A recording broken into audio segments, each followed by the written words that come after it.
Bantay sarado ngayon ang opisina ng DPWH Cordillera Administrative Region kasunod ng sunog sa bodega ng financial management records ng opisina.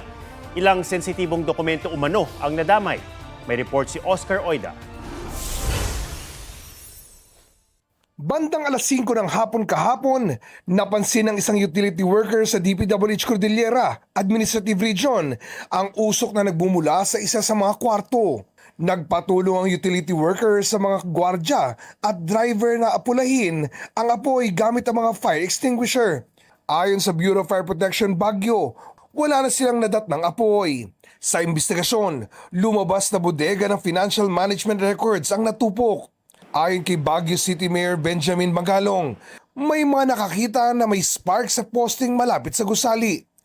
Sinundan daw ito ng fluctuation ng kuryente at saka ng amoy. Para matukoy ang mitsa ng sunog, nangalap ng mga ebidensya ang BFP at ipadadala sa kanilang national headquarters sa Metro Manila. Ayon sa investigador ng BFP, nadamay ang isang vault ng masiselang dokumento. Fireproof naman daw ang vault, kaya di naabo ang laman nito ng mga duplicate copy ng mga dokumentong naisumiti na sa Commission on Audit. Pero sabi ni Magalong, may mga sensitibong dokumentong nasunog. Siguro it will take about 5 days. Siguro by Monday, magkakaroon na talaga ng linaw kung ano talaga nangyari.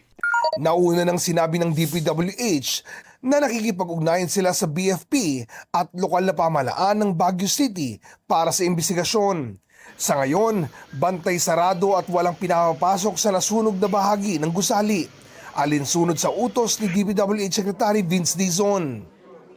Nagbigay siya ng instruction na ituloy-tuloy lang yung pag-secure dun sa site at walang papapasukin.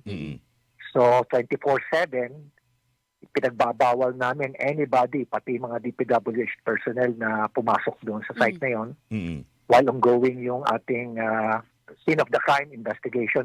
Nangyari ang sunog sa gitna ng issue ng maanumalyang flood control projects.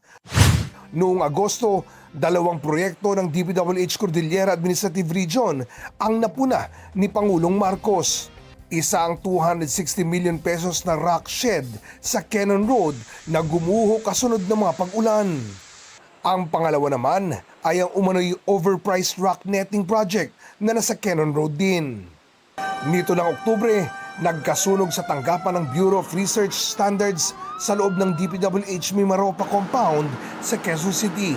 Sinabi noon ng Independent Commission for Infrastructure, walang nasunog na dokumentong may kinalaman sa flood control projects. Oscar Oida, nagbabalita para sa GMA Integrated News.